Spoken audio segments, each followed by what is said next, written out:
Season 10 of League of Legends is now upon us. A lot of new broken champions are out, ranks have been soft reset, and if you are like me about 1 week ago, games seem a bit wacky and confusing.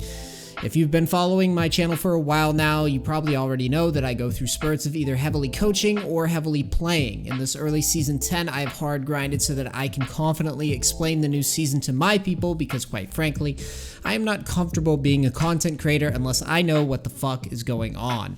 So, I've lost a lot, I've put the hours in on some of the more broken things, I still have no idea what Aphelios does, but for my lovely viewers, all of my struggles and learning is now for your benefit. Because I'm going to be telling you the best advice for each role in Season 10, what playstyles are broken, and how you should be approaching rank this year. Oh, and if you don't like, comment, and subscribe on this video, I will put a hex on you and your friends so that every jungler you get is first time Lee Sin and every top laner is a Yasuo. Let's get into it.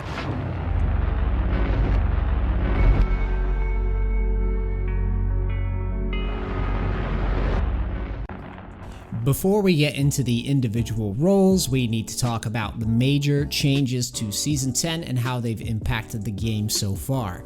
Firstly, Riot made dragons a bit more impactful and important, especially later in the game. If a team accumulates multiple dragons, they threaten obtaining a pretty nice buff in their 4th dragon, as well as potentially a game-ending buff in the Elder Drake. Top can now get 2 Rift Heralds when ahead, but junglers still mostly avoid top lane because of the aforementioned drakes. Solo XP for mid and top is higher and has made it so that assassins look really good in the mid lane.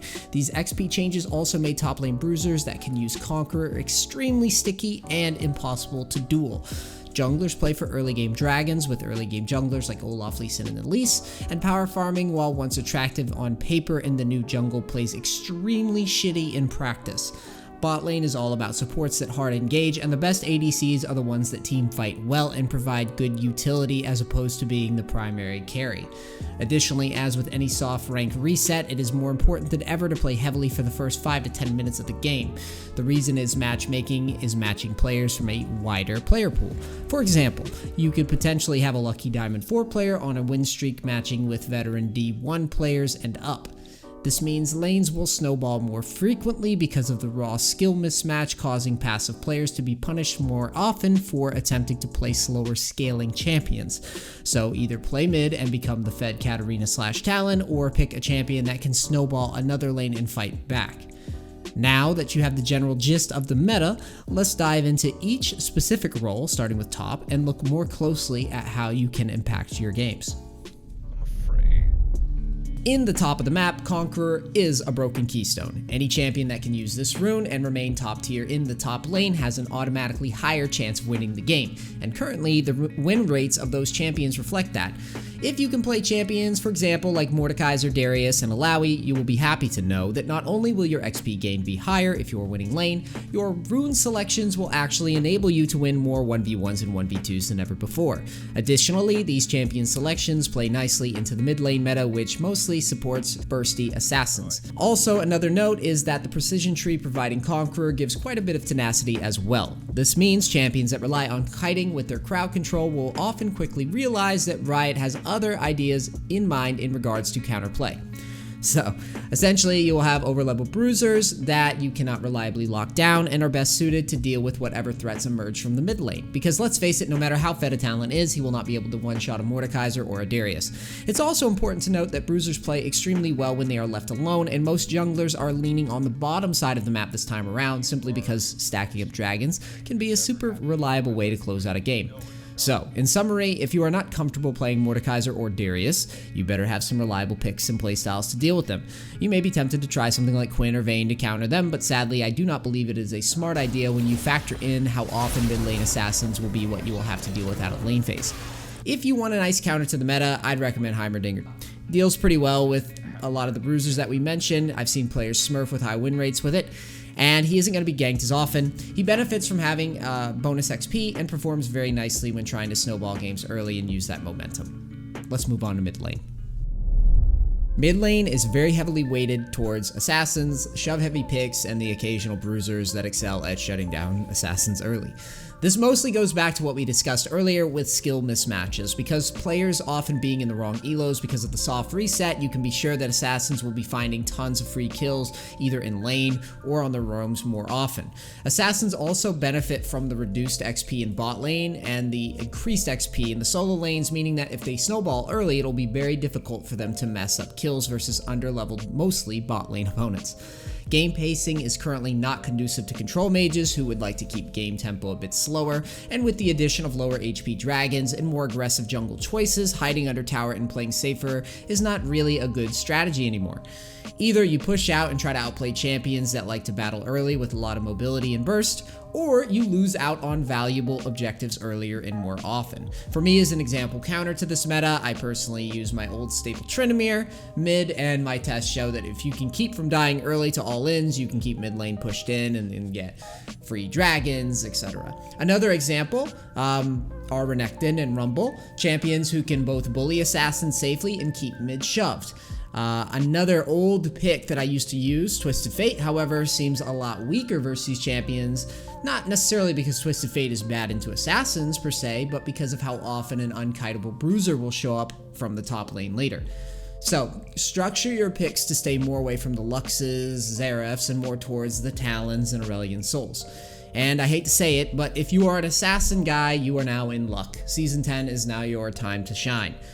Anyways, let's move on to jungle.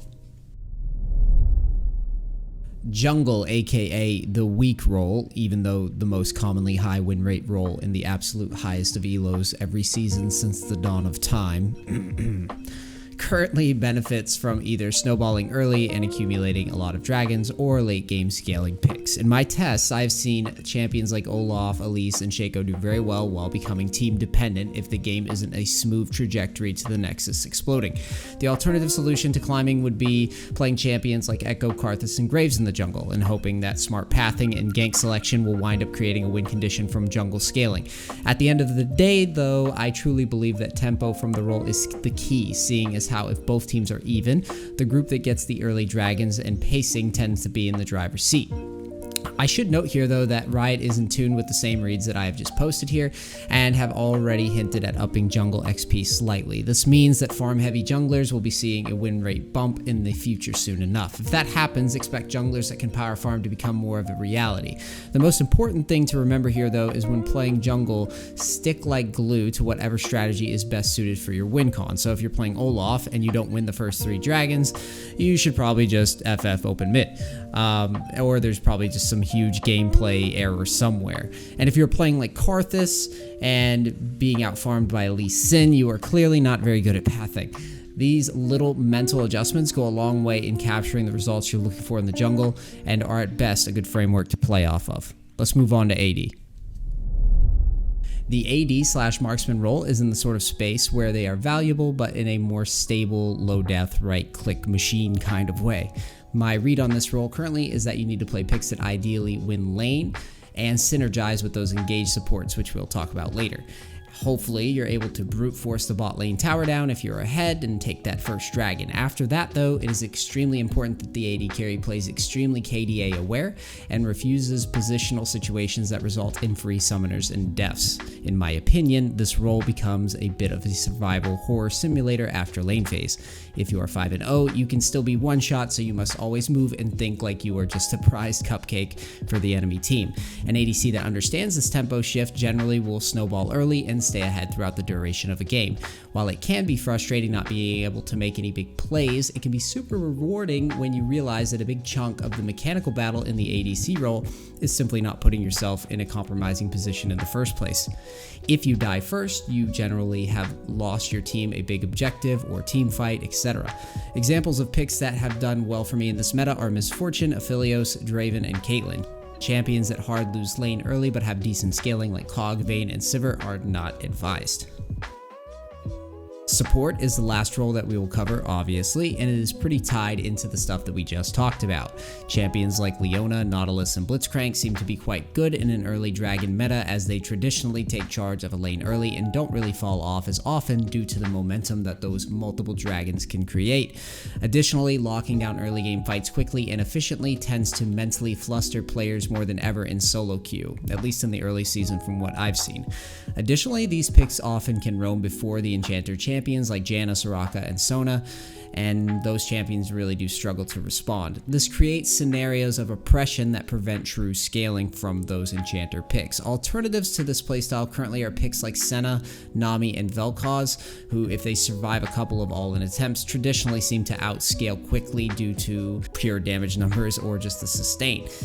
If you are in very low elo, you can always look at Pyke, who basically gives more creative and mechanically savvy players options to not only engage but secure messy team fights while passing off a lot, or maybe just too much gold. The most important thing to remember though in the support role right now is tempo, tempo, tempo. If you are not snowballing bot lane and people are dying elsewhere, it may be in your best interest to roam somewhere else and create an opportunity somewhere ASAP. Failure to pace properly in this meta reduces your agency as the game clock runs longer. Simply put, unless you're playing something like Vel'Koz, who has really good scaling, your engaged supports need to put games away quickly, or you yourself may not have too much of a choice and might have to rely on your teammates. Before I shut this video down, I needed to take a moment to talk about pay-to-win champions in League of Legends and just keep it real with my audience a little bit. In my tests in Season 10, I have messed around with both Set and Aphelios, and I am noticing a definite trend where any new champion that Riot puts out is automatically just overtuned.